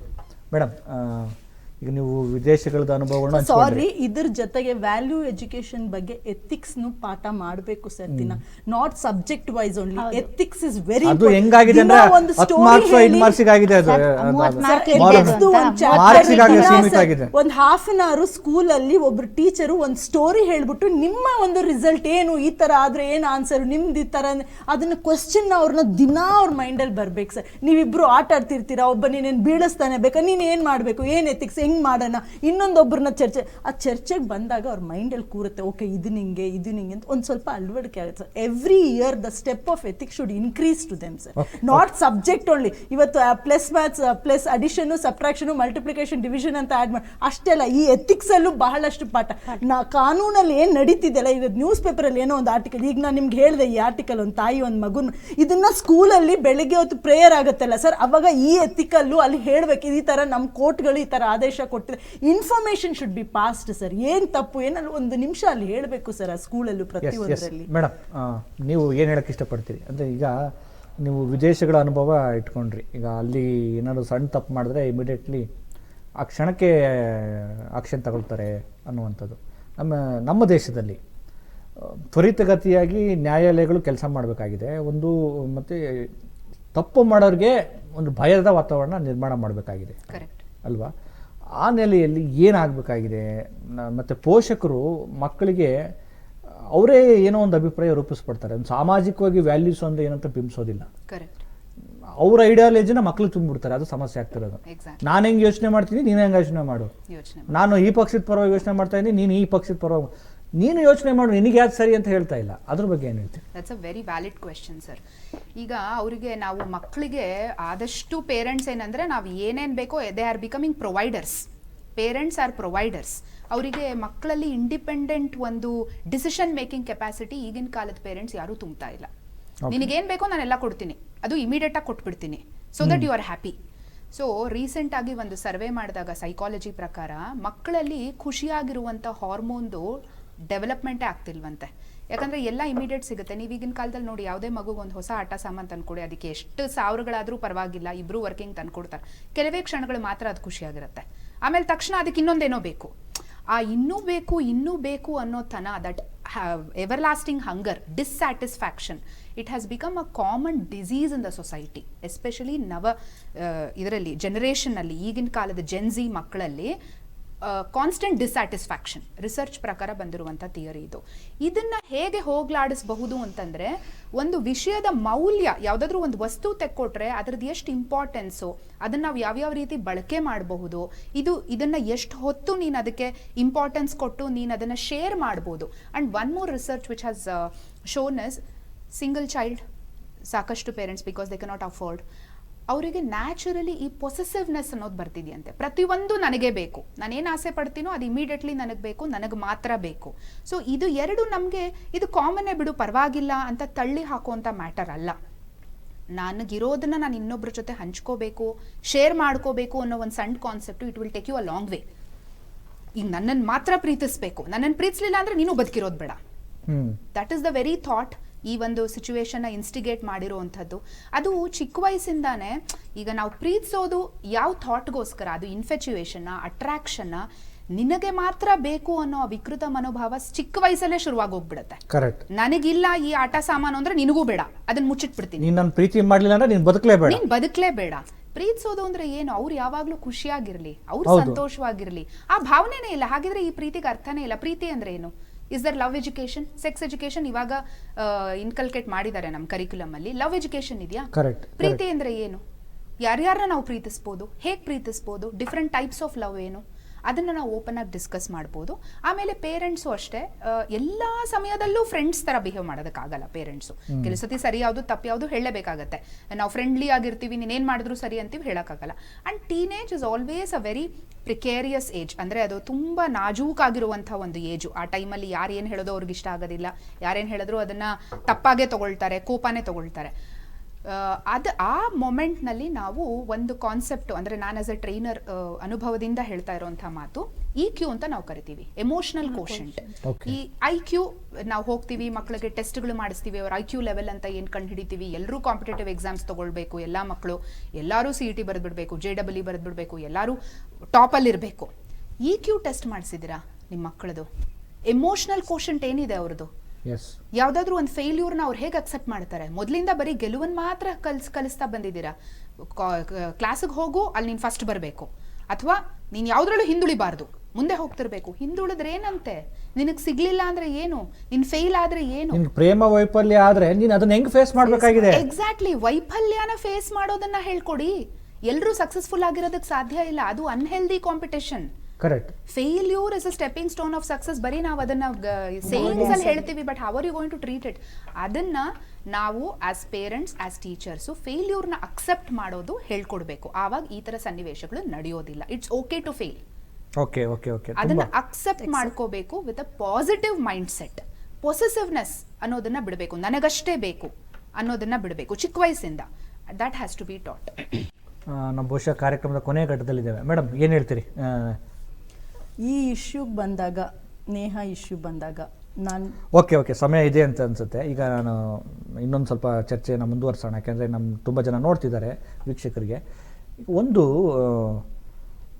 ಈಗ ಮಕ್ಕಳು, ವಿದ್ಯಾರ್ಥಿಗಳನ್ನು ಏನು ಪೋಷಕರು ಮಕ್ಕಳನ್ನು ಗಮನಿಸಬೇಕಲ್ವಾ? ಏನಾಗ್ತಿದೆ ಅಂದರೆ ಈ ಮಕ್ಕಳಿಗೆ ಈಗ ಅವ್ರು ಯಾವುದೋ ಜಾತಿ ಇರುತ್ತೆ, ಈಗ ನಾವು ಯಾವುದೋ ಜಾತಿ, ನಿಮ್ದು ಯಾವುದೋ ಜಾತಿ, ಯಾವುದೋ ಧರ್ಮ ಅಂತ ನಮಗೆ ಇಷ್ಟ ಹೇಳಿದ್ರು ಅದು ಬಂದ್ಬಿಡುತ್ತೆ. ನಾವು ಅದನ್ನು ಒಪ್ಕೊಳ್ಳೇಬೇಕಾಗತ್ತೆ, ನಾವು TCಲಿ ಬರೀಲೇಬೇಕು, ನಾನು ಮನುಷ್ಯ ಅಂತ ಕೇಳೋದೇ ಇಲ್ಲ.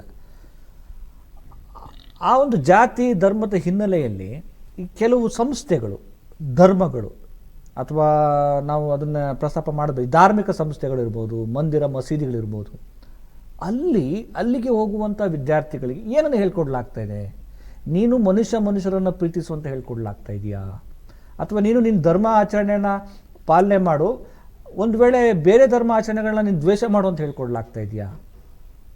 ಇದು ಸಮಸ್ಯೆ ಆಗ್ತಿರೋದು. ಈಗ ಆಯ್ತಪ್ಪ, ನೀನು ನಿನ್ನ ಧರ್ಮಗಳನ್ನ ಆಚರಣೆ ಮಾಡ್ತೀನಿ, ಸ್ವತಂತ್ರನಿದೆಯಾ, ಬೇರೆನ್ ಮಾಡ್ಬೇಕಾದ್ರೆ ಅದನ್ನು ನೀನು ನೋಡಿ ಅದನ್ನು ಕೂಡ ಸ್ವಾಗತಿಸಬೇಕು, ಅವನು ಮಾಡೋದಕ್ಕೂ ಅವಕಾಶ ಕೊಡಬೇಕು ಅನ್ನೋದನ್ನು ನಾವು ಹೇಳ್ಕೊಡ್ಬೇಕಲ್ಲ, ಅದಾಗ್ತಾ ಇದೆಯಾ? ಅಥವಾ ನೀನು ನಿನ್ನ ಧರ್ಮದವ್ರನ್ನ, ನಿನ್ನ ಜಾತಿಯವ್ರನ್ನಷ್ಟೇ ಪ್ರೀತಿಸು, ಬೇರೆಯವ್ರನ್ನೆಲ್ಲ ದ್ವೇಷಿಸು, ಅವ್ರು ಏನೇ ಮಾಡಿದ್ರು ಅವ್ರು ತಪ್ಪಿಲ್ಲದ್ರು ಕೂಡ ಅವ್ರನ್ನ ಒಪ್ಪುವ ಅಂತ ಹೇಳ್ಕೊಡ್ಲಾಗ್ತಿದ್ಯಾ? ಎಲ್ಲ ಪ್ರಶ್ನೆಗಳು ಬರ್ತವೆ. ಐ ಥಿಂಕ್ ಟಿಲ್ 2012 ಸರ್, ನಾನು ಈ ಸೋಷಿಯಲ್ ಫೀಲ್ಡ್ ಬರೋವರೆಗೂ, from the past I think ನಾವು ಹುಟ್ಟಿದಾಗ್ಲಿಂದ ಟಿಲ್ 2012 ಸರ್, ನನ್ನ ಮದುವೆ ಆಗಿ ಮಕ್ಕಳಾಗಿ ನಾನು ಪಾಠ ಸೋಷಿಯಲ್ ಸರ್ವಿಸ್ ಬಂದಾಗ್ಲೇ ನನಗೆ ನನ್ನ ಜಾತಿ ಮೇಲೆ ಇಷ್ಟೊಂದು ಇಂಪಾರ್ಟೆನ್ಸ್ ಕೊಡ್ತಾರಾ ಅಂತ ಗೊತ್ತಾಯ್ತು. ಸತ್ಯವಾಗ್ಲೂ ಹೇಳ್ತೀನಿ, ಅಲ್ಲಿವರೆಗೂ ನನಗೆ ಮುಸ್ಲಿಂ, ಕ್ರಿಶ್ಚಿಯನ್, ಹಿಂದೂ ಅಂತ ಈ 3-4 ನಂಗೆ ಹೆಸರು ಗೊತ್ತಿತ್ತು. Till then I did not know what community or what religion exactly I am ಅಂತ. ಸ್ಕೂಲ್, ಕಾಲೇಜು, ನಾನು ಓದಿದ್ದು ಮಹಾರಾಣಿ ಲಕ್ಷ್ಮಿ ಅಮ್ಮನಿ ಕಾಲೇಜ್, ನಂಗೆ ನಿಜವಾಗ್ಲೂ ಜಾತಿ ಬಗ್ಗೆ ಗೊತ್ತಿರಲಿಲ್ಲ ಸರ್. ಈ ಸೋಷಿಯಲ್ ಲೈಫು, ಈ ಪೊಲಿಟಿಕಲ್ ಲೈಫಿಗೆ ಬಂದಾಗ ಮಾತ್ರನೇ ನನಗೆ ಜಾತಿ ಗೊತ್ತಾಯಿತು ಸರ್. ಇಷ್ಟೊಂದು ವರ್ಡ್ ಅಂದರೆ ನನ್ನ ಮನೆಯಲ್ಲೂ ಹೇಳಲಿಲ್ಲ, ಜಸ್ಟ್ ಇದ್ದಿದ್ದು ಅಂತ ಹೇಳಿದರು, ಅಷ್ಟು ಬಿಟ್ಟರೆ ಇನ್ನು ಜಾಸ್ತಿ ಗೊತ್ತೇ ಇರಲಿಲ್ಲ. ಕಾಲೇಜಲ್ಲೂ ಇದ್ರ ಬಗ್ಗೆ ಚರ್ಚೆ ಬರಲಿಲ್ಲ. ಇನ್ನು ಅಪ್ಲಿಕೇಶನ್ ಫಾರ್ಮಲ್ಲಿ ಯಾವಾಗಲೂ ಒಂದ್ಸತಿ ಬರಿತೀನಿ ಸರ್, ಅದನ್ನ ಯಾರು ಸರ್ ನೆನ್ಪಿಟ್ಕೋತಾರೆ? Definitely I did not know. I am Hindu, I am Indian. ನನ್ನ ನೇರವಾದ ಪ್ರಶ್ನೆ, ಧಾರ್ಮಿಕ ಸಂಸ್ಥೆಗಳಿಗೆ ಹೋಗುವಂತ ಯುವಕರು, ಯಾವುದೇ ಹೋಗುವಂತ ಏನು ಅಲ್ಲಿ ಏನನ್ನು ಹೇಳ್ಕೊಡ್ಲಾಗ್ತಿದೆ ಅನ್ನೋದು ಪ್ರಶ್ನೆ ಆಗತ್ತೆ. ನಾನು ನೋಡ್ದಂಗೆ as a personally when I have seen, ಈಗ ಅಲ್ಲ, ಆಕ್ಚುಲಿ ಏನು ಹೇಳ್ಕೊಡ್ಬೇಕಾಗಿದೆ ಅದು ಬಹಳ ಮುಖ್ಯ. ಯಾಕಂದ್ರೆ ಏನಾಗುತ್ತೆ ಅಂದ್ರೆ, ಈಗ ನೋಡಿ, ಈಗ ಏನೇನೋ ಲವ್ ಜಿಹಾದ್ ಅಂತೆ, ಇನ್ಯಾವುದೋ ನೋಡಿ ಮೊನ್ನೆ ಒಂದು ಗಲಾಟೆ ಆಯಿತು, ಜೈ ಶ್ರೀರಾಮ್ ಅಂತ ಘೋಷಣೆ ಕೂಗಿದ್ದಕ್ಕೆ ಇನ್ಯಾರೋ ಬೈದಿದ್ದು, ಹೇಳ್ಬೇಡ ನೀನು ಅಂತ. ಅಲ್ಲಿ ನಮಗೆ ಅಂದ್ರೆ ಈ ಯುವಕರ ತಲೆಯಲ್ಲಿ ಏನಿದೆ? ಈ ಯುವಕರ ತಲೆಯಲ್ಲಿ ಏನು ತುಂಬಬೇಕಾಗಿದೆ? ಹಿಂದೂಯಿಸಂ ಬಿಟ್ರೆ ಸರ್, ಇನ್ ಯಾವ ರಿಲಿಜನ್ ಅಲ್ಲೂ I don't think tolerance is being preached. ಸಹಿಷ್ಣುತೆ ನಮ್ಮ ಜೊತೆಗೆ, ಅಂದ್ರೆ ಈ ಸಹಿಷ್ಣುತೆ ಎಲ್ಲಾ ಧರ್ಮದಲ್ಲೂ ಬರಬೇಕಾಗಿದೆ. ಆಮೇಲೆ ಎಲ್ಲಾ ಧರ್ಮದಲ್ಲಿರುವ ನ್ಯೂನತೆಗಳನ್ನ ಅವ್ರು ಒಪ್ಕೊಳ್ಬೇಕಾಗಿದೆ ಅಂತ. ಈಗ ಏನಾಗ್ತಿದೆ ಸಮಸ್ಯೆ ಅಂದ್ರೆ, ಈ ಧರ್ಮದ ಏನಾದ್ರು ಒಂದು ಸಮಸ್ಯೆ ಹೇಳಿದ್ರೆ, ನೋಡ್ರಪ್ಪ ಹಿಂಗಿದೆ, ಇದು ಯಾಕೋ ಜೀವ ವಿರೋಧಿ ಆಗಿದೆ ಅಂತ ಹೇಳಿದ್ರೆ ಅದನ್ನ ಅವ್ರು ಒಪ್ಕೊಳ್ಳೋಕೆ ತಯಾರಿಲ್ಲ. ಆ ಅಕ್ಸೆಪ್ಟ್ ಸರ್, ನಾ ಇದನ್ನ ನೋಡಿದ್ದೀನಿ ಸರ್, ಮುಸ್ಲಿಮ್ಸ್ ಮಾಸ್ಕ್ ಅಲ್ಲಿ ಒಂದಷ್ಟು ಮಕ್ಕಳಿಗೆ ಟಿವಿಯಲ್ಲೂ ಸಹ ತೋರಿಸಿದ್ರು. ಅವ್ರಿಗೆ ಅದು ಅರ್ಥ ಗೊತ್ತಿಲ್ಲ ಸರ್, ಅಲ್ಲಿ ಇಟ್ಕೊಂಡು ಬೈ ಹಾರ್ಟಿಂಗ್ ಓನ್ಲಿ ಸರ್, ಅದ್ರ ಮೀನಿಂಗೇ ಗೊತ್ತಿಲ್ಲ ಸರ್. ನಾವು ನಮ್ಮ ಹಿಂದೂಸ್ನಲ್ಲಿ ಶ್ಲೋಕಗಳೆಲ್ಲ ಹೇಳ್ತೀವಿ ಸರ್, ಗಣೇಶಂದು, ವೆಂಕಟೇಶ್ವರ, ಅದನ್ನ ಮೀನಿಂಗ್ ಹೇಳಿ ಬಿಡಿಸಿ ಹೇಳಿ ಕೇಳಿಸ್ಕೊಂಡು ಈ ಕಲ್ಚರ್ ಸರ್, ಒಬ್ಬೊಬ್ರದ್ದು ಒಂದೊಂದು ರಿಲಿಜನ್ ಒಂದೊಂದು ಕಲ್ಚರ್ ಇದೆ, ಕಲ್ಚರ್ದು ತಿಳ್ಕೊಳ್ಳೋದ್ರಲ್ಲಿ ತಪ್ಪಿಲ್ಲ. ಈಗ ನೋಡಿ, ಈಗ ನಾನು ಒಂದೆರಡು ಉದಾಹರಣೆಗೆ ಹೇಳ್ತೀನಿ. ಈಗ ಹಿಂದೂ ಧರ್ಮದಲ್ಲಿ ಸರ್ವೇ ಜನೋ ಸುಖಿನೋ ಭವಂತು ಅಂದ್ರೆ ಎಲ್ಲರೂ ಚೆನ್ನಾಗಿರ್ಬೇಕು, ಎಲ್ಲರನ್ನು ಪ್ರೀತಿಸಬೇಕು ಒಂದೊಂದು ಒಳ್ಳೆ ವರ್ಡ್ ಇದೆ. ಈ ಧರ್ಮೋ ರಕ್ಷತಿ ರಕ್ಷಿತ. ಈ ಮುಸ್ಲಿಂ ಧರ್ಮದಲ್ಲಿ ಪ್ರವಾದಿಗಳು ಒಂದು ಮಾತು ಹೇಳ್ತಾರೆ, ಏನು ಒಬ್ಬ ಕೂಲಿ ಕಾರ್ಮಿಕನ ಬೆವರು ಆರುವ ಮುನ್ನ ಅವನು ಕೂಲಿ ಕೊಟ್ಬಿಡ್ಬೇಕು ನೀನು ಅಂತ. ಅಂದರೆ ಅವನ ಕೂಲಿ ಎಷ್ಟು ಮಹತ್ವ ಇರುತ್ತೆ, ಕಾಯಿಸ್ಬೇಡ ನೀನು ಅಂತ.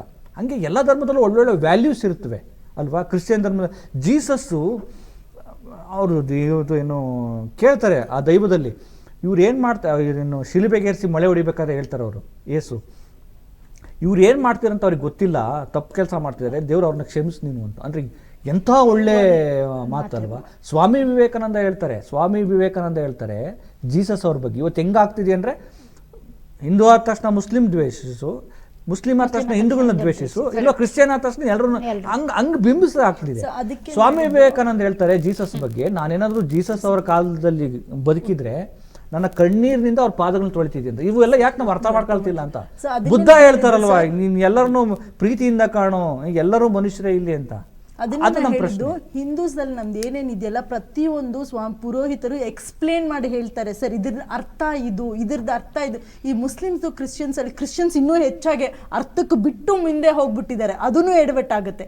ಎಷ್ಟು ಹೇಳಬೇಕೋ ಎಷ್ಟು ಹಂಗೆ ಏನ್ ಹೇಳ್ಬೇಕಾಗಿದೆ, ಏನ್ ತುಂಬಬೇಕಾಗಿದೆ, ಅವ್ರದ್ದು ಏನಿದೆ ಸರ್ ಬೈಬಲ್ ಅಲ್ಲಿ ಕುರಾನ್ ಅಲ್ಲಿ ಏನಿದೆ ಅಷ್ಟನ್ನ ಎಕ್ಸ್ಪ್ಲೇನ್ ಮಾಡ್ಬೇಕು ಸರ್. ಅವ್ರು ಅಲ್ಲಿರೋದಿನ ಒಂದು ಸ್ಟೇಟ್ಮೆಂಟ್ ಹೇಳಿ ಈ ತರ ಇದೆ, ಈಗ ನೀವು ನಮ್ಮ ಸ್ವಾಮಿ ವಿವೇಕಾನಂದ ಹೇಳಿ, ಯಾಕವರು ಅಲ್ಲಿ ಓದಿ ಅದನ್ನ ಅರ್ಥ ಮಾಡಿ ಅದ್ರ ತಿಳ್ಕೊಂಡಿದ್ದಕ್ಕೆ ಅವರು ಇನ್ನೊಬ್ರಿಗೆ ಹೇಳಿದ್ದಾರೆ, ಈ ತರ ಜೀಸಸ್ ಕಾಲದಲ್ಲಿ ನಡೆದ ಅವ್ರ ಪಾದಗಳು ನನ್ನ ಕಣ್ಣೀರಲ್ಲಿ ಅವ್ರು ಅರ್ಥ ಮಾಡ್ಕೊಂಡಿದ್ದಾರೆ. ಇಲ್ಲಿ ಅರ್ಥ ಪ್ರಶ್ನೆ ಬರ್ತಾ ಇಲ್ಲ. ಬೆಳಗ್ಗೆಯಿಂದ ಸಾಯಂಕಾಲವರೆಗೂ ಅದನ್ನ ಓದಿ ಬೈಬಲ್ ಜಸ್ಟ್ ವರ್ಡ್ಸ್ ಗಟ್ಪಾಟ ಮಾಡ್ತಾರೆ. That is not you should explain. 4 ಅಕ್ಷರ ಏನ್ ಯಾವುದೇ ಒಂದು ಜಾತಿಯಲ್ಲಿ ಕೆಟ್ಟದ್ದು ಮಾಡು ಅಂತ ಎಲ್ಲೂ ಇಲ್ಲ ಸರ್. ಅದನ್ನ ಯಾವ ಧರ್ಮವೂ ಹೇಳಿಲ್ಲ. Exactly sir. ಧರ್ಮ ಸಹಿಷ್ಣುತೆ ಮೇಯ್ನು ಕಲಿಯಕ್ ಆಗದಿರ ಇರೋದಕ್ಕೆ ಕಾರಣ ಥ್ಯಾಂಕ್ಸ್ ಟು ಅವರ್ ಫಿಲ್ಮ್ಸ್. ಈಗ ಯಾವ ಫಿಲಂ ತುಂಬಾ ಓಡುತ್ತೆ ಸರ್, 1000 ಕೋಟಿ ಮಾಡುತ್ತೆ, ಅನಿಮಲ್ ಅಂತ ಮೂವಿ. ಅದು ನಿಮ್ಮ ಹಾರ್ಮೋನ್ ಅಡ್ರಿನಲಿನ್ ಹಾರ್ಮೋನ್ ನ ಜಾಸ್ತಿ ಮಾಡುತ್ತೆ. ಅದು ನೋಡ್ತಿದ್ರೆ ನಿಮಗೆ ಆ ಒಂದು ಉದ್ವೇಗ, ಆ ಒಂದು ರಶ್ ಆಫ್ ಹಾರ್ಮೋನ್ಸ್ ಅಂತಾರೆ, ಅದೇ ಓಡೋದು. ಯಾವ್ದು ಓಡುತ್ತೋ ಅದನ್ನ ಮಾಡ್ತಾರೆ, ಅಥವಾ ಇವರು ಮಾಡೋದನ್ನೇ ಓಡಿಸ್ತಾ ಇದ್ದಾರೆ. ಈಗ ಯಾವುದೇ ಮೂವಿ ನೋಡಿ, ವೈಲೆನ್ಸ್ ಎಲ್ಲಿ ಜಾಸ್ತಿ ಇರುತ್ತೋ, ಕತ್ತಿ ಮಚ್ಚು ಅದರದೇ ಬೇರೆ ಬೇರೆ ಎಕ್ಸಾಕ್ಟ್ಲಿ. ನೀವು ಯಾವುದೇ ಭಾಷೆಯಲ್ಲಿ ನೋಡಿ, ಬಾಲಿವುಡ್, ಹಾಲಿವುಡ್, ಕಾಲಿವುಡ್, ಸ್ಯಾಂಡಲ್ವುಡ್ ಎಲ್ಲಾ ಕಡೆ ಓಡೋದು ಬರೀ ವೈಲೆನ್ಸ್ ಇರೋ ಮೂವೀಸೇ. ಸೊ ಸಹಿಷ್ಣುತೆ ಎಲ್ಲಿಂದ ಬರುತ್ತೆ? ಕ್ರೌರ್ಯತೆ ನಾವು ಫಿಲ್ಮ್ಸ್ ನಾವು ತುಂಬಾ ಫಾಲೋ ಮಾಡ್ತೀವಿ ಅಲ್ವಾ. ಫಿಲ್ಮ್ಸ್ ನಮ್ಗೊಂಥರ ಐಡಲ್ಸ್, ನಮ್ heroes, it's a very popular media. ಬೇಗ ನಾವು ಇನ್ಫ್ಲೂಯೆನ್ಸ್ ಆಗ್ಬಿಡ್ತೀವಿ. ಮೊದಲೆಲ್ಲ ಪಾಪ ಡಾಕ್ಟರ್ ರಾಜ್ಕುಮಾರ್ ತರದ್ದು ಮೂವಿ, ಅವರ ಯಾವುದು ಬಂಗಾರದ ಮನುಷ್ಯನೋ ಯಾವುದು, ಅದು ಆ ಮೂವಿ ನೋಡ್ಕೊಂಡು ಅದು ರೈತರೆಲ್ಲ ವಾಪಸ್ ಎಲ್ಲ ಹಳ್ಳಿಗೆ ಹೋಗಿದ್ದಾರೆ. ಎಂತ ಸಾಮಾಜಿಕ ಬದಲಾವಣೆ ತರಬಹುದು. ವರ್ಷಾನ್ಗಟ್ಲೆ ಓಡದಂತ ಮೂವಿ ಸರ್. ಇವಾಗ ವರ್ಷಾನ್ಗಟ್ಲೆ ಬಿಡಿ, ಎಲ್ಲ OTT ಬಂದ್ಬಿಟ್ಟಿದೆ. ಎಲ್ಲಾ ಮಕ್ಕಳು ಎಲ್ಲಾ ತರ ವೈಲೆಂಟ್ ಯಾವ್ದು ನೋಡಬಾರ್ದು ಎಲ್ಲಾನು ನೋಡ್ತಾ ಇದ್ದಾರೆ. ಆದ್ರೆ 1000 ಕೋಟಿ ಮಾಡೋದು ಯಾವುದು? ವೈಲೆನ್ಸ್ ಇರೋದು. ನಮ್ಮ ಕನ್ನಡದಲ್ಲೂ ಅಷ್ಟೇ, ಯಾವುದೇ ಮೂವಿ ತಗೊಳ್ಳಿ. ಸೊ ಏನ್ ಮಾಡ್ತಾರೆ, ಅದನ್ನ ನೋಡಿ ಅದೇ ರೀತಿ ನಾವು ಟಾಲರೇಟ್ ಮಾಡಬಾರ್ದು, ನಾವು ಹೆದರಿಸ್ಬೇಕು. ನಮ್ಮ ಕೈಯಲ್ಲಿ ಯಾವಾಗ ನಾವು ಕತ್ತಿ ಮಚ್ಚಿಟ್ಕೊಂಡು ಕೊಲೆ ಮಾಡ್ತೀವೋ ನಮಗೆ ಅಟೆನ್ಷನ್ ಸಿಗುತ್ತೆ, ನಮ್ಮನ್ನ ಜನ ಹೀರೋ ತರ ನೋಡ್ತಾರೆ. ಅದು ಒಂದು ಕಾಮನ್ ರೌಡಿಸಂ ಮಾಡೋದನ್ನ, ಕೊಲೆ ಮಾಡೋದನ್ನ ಒಂದು ಹೀರೋಯಿಸಂ ತರ ನಾವು ತೋರಿಸ್ತಿದೀವಲ್ಲ. ಅದೇ ಸರ್, ಯಾವ್ದು ಫ್ಯಾಮಿಲಿ ಒಂದು ಡ್ರಾಮಾ. ಮೊದಲೆಲ್ಲ ನಮ್ಮ ಚಿಕ್ಕ ವಯಸ್ಸಿನಲ್ಲಿ ಸಮ್ಮರ್ ಹಾಲಿಡೇಸ್ ಅಂತಂದ್ರೆ ಒಂದು ಮಕ್ಕಳ ಮೂವಿ ಬರ್ತಿತ್ತು, ರೆಗ್ಯುಲರ್ ಆಗಿ ನಮ್ಮ ಪೇರೆಂಟ್ಸ್ ಕರ್ಕೊಂಡು ಹೋಗ್ತಿದ್ರು. ಈಗ ನಮ್ಮ ಮಕ್ಕಳನ್ನ ಮೂವಿ ಕರ್ಕೊಂಡು ಹೋಗೋಣ ಅಂದ್ರೆ ಯಾವ್ದು ಆ ಥರದ್ದು ಇಲ್ವೇ ಇಲ್ಲ. ಥ್ಯಾಂಕ್ಫುಲಿ ವೀರ ಸಾವರ್ಕರ್ ಬಂದಿದೆ ಇವಾಗ, ಅದೊಂದು movie out of the lot, ಹೋಗಬಹುದು. ಪೇಟ್ರಿಯಾಟಿಸಮ್ ಇಲ್ಲ ಮಕ್ಕಳಿಗೆ, ನೀವು ಹೇಳ್ದಂಗೆ ರೌಡಿಸಮ್ ಇದೆ, ಸಹಿಷ್ಣುತೆ ಇಲ್ಲ, ಬಾರ್ಬ್ಯಾರಿಕ್ ಇದೆ, ಅಂದ್ರೆ ಕೊಲೆ ಮಾಡುವಂತ. ಇಂಡಿಯಾ ಫ್ಲಾಗ್, ಕರ್ನಾಟಕ ಫ್ಲಾಗ್ ಎಲ್ಲ ರೋಡಲ್ಲಿ ಚಿಲ್ಲಾ ಪಿಲ್ಲಿಯಾಗಿ ಬಿದ್ದಿರುತ್ತೆ. ಇವತ್ತು ಇಂಡಿಪೆಂಡೆನ್ಸ್ ಡೇ ಆದರೆ ನಾಳೆ ಬೆಳಗ್ಗೆ ಆ ಮಕ್ಕಳು ನಡ್ಕೊಂಡು ಹೋಗ್ತಾ ಇರ್ತಾರೆ, ಅದನ್ನ ತೆಗೆದು ತಂದು ದೇಶದ್ದು ಅನ್ನೋದನ್ನ ಸಮೇತ ಕ್ಯಾರಿ ಮಾಡಲ್ಲ. ಎಲ್ಲಿ ಹೋಗ್ತಿದೆ, ಎಲ್ಲಿ ಹೇಳ್ಕೊಟ್ಟಿದ್ದೀವಿ? ಇವಾಗ ಹೋಗಿ ಏನೋ ಇವತ್ತು ಇಂಡಿಪೆಂಡೆನ್ಸ್ ಡೇನೇನಾ, ಏನೋ ಓಡಾಗೋಣ ಆರಾಮಾಗಿ ಮನೇಲಿ ಮಲ್ಕೊ. ನಮಗೆಲ್ಲ ಇಂಡಿಪೆಂಡೆನ್ಸ್ ಡೇ ಅಂದರೆ ಅಪ್ಪ ಅಮ್ಮ ಹೇಳಿದ್ರು ಬಿಟ್ಟರು ನಾವು ಎದ್ದೋಗ್ತಿದ್ವಿ. ಇವತ್ತಿನ ಮಕ್ಕಳಲ್ಲಿ ಪೇರೆಂಟ್ಸೇ ಬಿಡಲ್ಲ. ನಿಮ್ಮ ಟೀಚರ್ಗೆ ಬುದ್ಧಿನೇನ ಬಿಡ ಅಂತಾರೆ. ಪೇಟ್ರಿಯಾಟಿಸಮ್ ಅದೇ ಸರ್, ಟೀಚರು ಇಲ್ಲ, ಗುರು. ಮುಂಚೆ ತಾಯಿಯೇ ಮೊದಲು ಗುರು ಇತ್ತು, ಈಗ ತಾಯಿ ಅಂದ್ರಿಗೆ ಟೈಮ್ ಇಲ್ಲ. ಮನೆಯ ಮೊದಲ ಪಾಠಶಾಲೆ ಅಂದರು.